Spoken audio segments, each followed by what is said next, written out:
So the video that just came before this bit is just showing what the project looked like when it was all set up and when people were using it, and I think it illustrated it quite well. That was yesterday, and since then I have now discovered how to make all these lights light up. And it's annoying that I didn't know how to do this yesterday, because then when you turn a clip, when you activate an effect, the light turns off, and then you know exactly which button to press to turn it off again.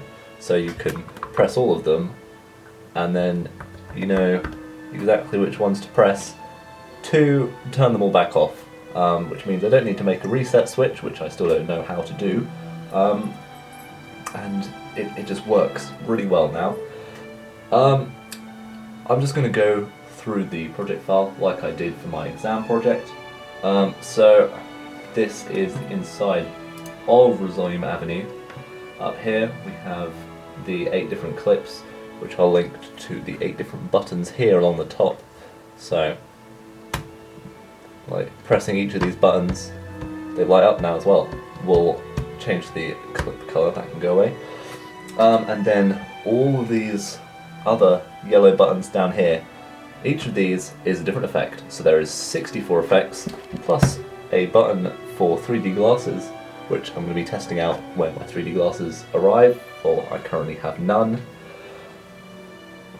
So all of these buttons do different things. So I can press this one and it adds a vignette, and I can press this one and it turns everything into a tunnel. I don't actually know what all of them do, but you basically have to press them to find out. So what does this one do? That is some kind of TV grain.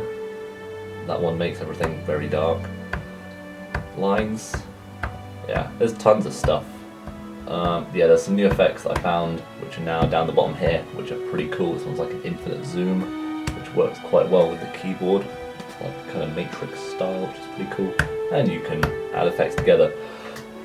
So yep, this is all the clips up here, just in the main layer, so that it just switches between all of them. And then down here in the composition, this is where we have all of the effects. So every single effect in here, I've tuned it. I've gone through the options. So like each effect has its own controls, so you can control certain elements of it depending on what you want it to do. So if I turn on that tunnel effect, which is this one, so you can see the little bypass button turns on and off, and this button here turns on and off when I turn the effect on. So I can turn that on, and then I can increase the speed, so you go through the tunnels quicker, or I can increase the amount that the tunnel turns round. So if you want it to be at a different angle, kaleidoscope. Ooh, that's cool. Yes, that fills up all the empty space. Yeah, there is tons and tons of little sub-effects, which is just, well, you can do all these things with it, which just looks really cool. Yeah, so this kind of twists it around, so it's like a vortex. And then you can have it untwisted if you want to be able to see more of the original image. And then this gives you the actual rotation. So each of these effects, there is 68, because this button here causes a bunch of them to be triggered at once, and then those two together work really well. So there's 68 effects. Every single one is different in one way. So the Shift RGB and this Shift RGB are different, even though it's the same effect. The actual like what's happening in the effect is different. So yeah. So it works really well now.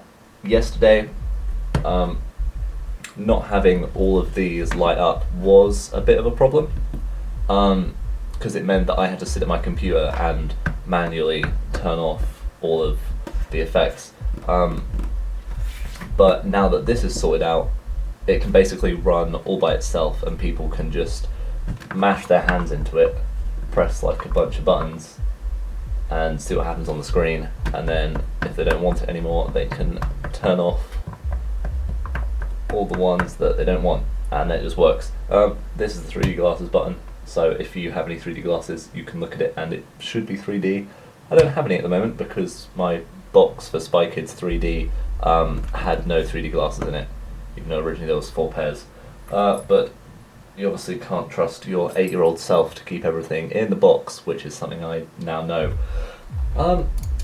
Yeah, the project isn't awfully complex. This is just so, like, the Launchpad S, which is this, has MIDI input and MIDI output so that the lights light up. I did make it work with an Xbox controller as well. The Xbox controller isn't here at the moment, so I can't show you how I did that. I can bring up the software though. This one. So this is the software that I've used to make the Xbox work. So I made a preset called Xbox, and it takes like a button axis input and makes it into a MIDI output, and then sends it through Loop B, which is basically an internal MIDI patch cable, which then just feeds straight into Avenue down here. Yes, that can take MIDI input and output.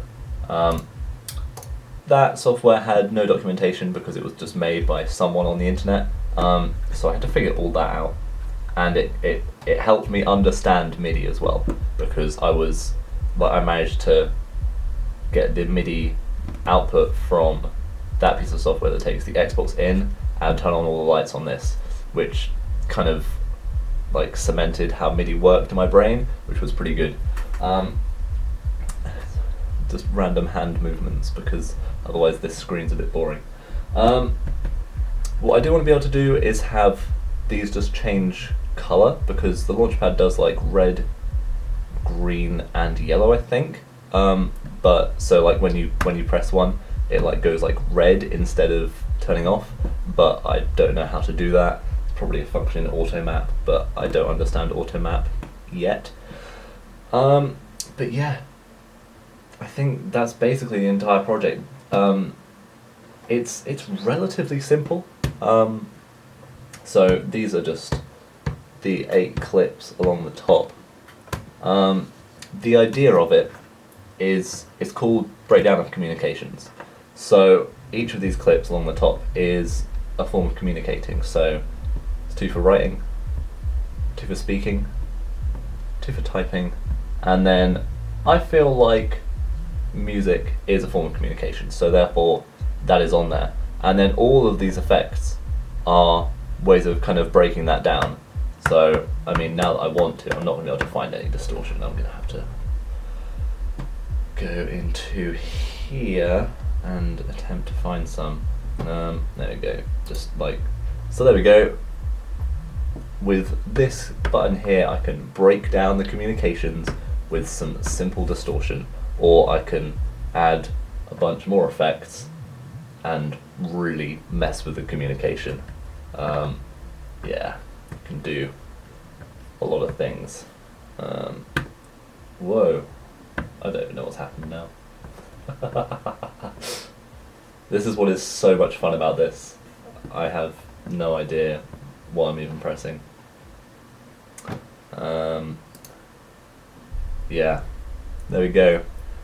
The function of this project is that you can make your own art. So I just made this, which is like some weird, funky acid pop art, just by pressing a bunch of buttons on top of a clip of, I don't even know, what was I doing? Oh, it's the clip of me playing bass. Yeah, so that's all on top of that, and then you just add layers, and you can just create some really insane things. Oh, well, you can completely cancel that out. There we go. And this is basically the project. Yeah, I think that's as good an explanation as I can give. There isn't really anything else that impacts it. So yes, thank you very much for watching. We'll see you next time I do a cool project like this, or if I have any updates for this one. Thank you very much for watching. I hope this has been an informative video which has kind of showed you the inner workings of the project. So if you used it, you kind of know how it works. And also, that there is now yellow lights that tell you things. Yep, cool, right, see you next time. Bye. Oh, how do I wave? How? This is really complicated. Bye.